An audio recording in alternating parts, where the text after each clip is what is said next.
Suppose that the proportion of all adult Americans who are afraid to go out at night because of crime is p equals 0.4. If we took many SRSs of size 1050, the sample proportion would vary from sample to sample following a normal distribution with mean 0.4 and standard deviation 0.015. Use this fact and the 68, 95, 99, 7 rule to answer the following questions. A. In many samples, what percent of the values of p hat fall above 0.4 and above 0.43? Now remember, you can only use the 68, 95, 99, 7 rule for normal curves. Normal curves are symmetric and bell-shaped. Let us remember the first question. A. In many samples, what percent of the values of p hat fall above 0.4 and above 0.43?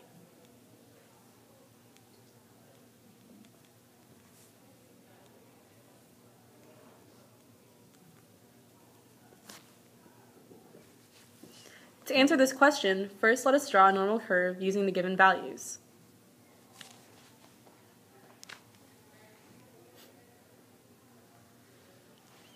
First you need to draw the bell shape, and the mean will be the center.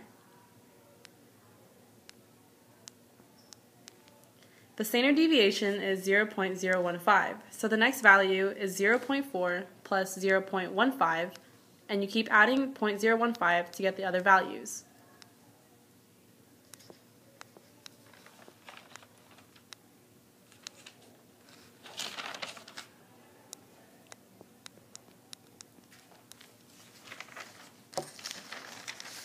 To the left of the mean, you will need to subtract 0.015 from 0.4 to get the points, and these will be 0.385, 0.37, and 0.355.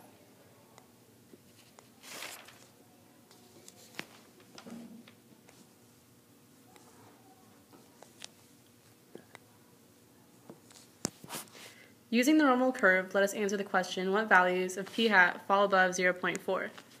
And since 0.4 is the mean and the middle of the normal curve, it's safe to assume that about half of the data fall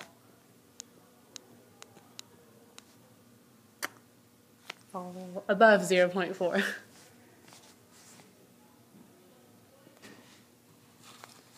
So to answer what values are above 0.43,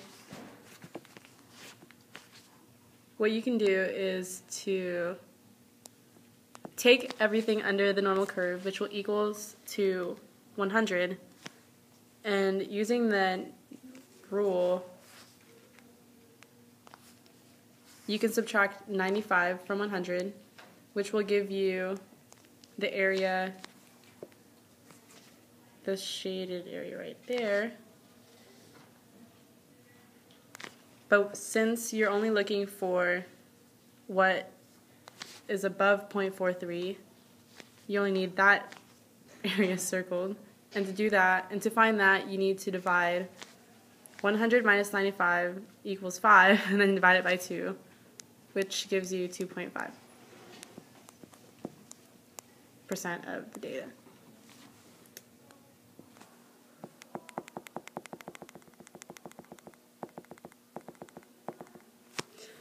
So the next part of the problem asks, in a large number of samples, what range contains the central 95% of values of p hat?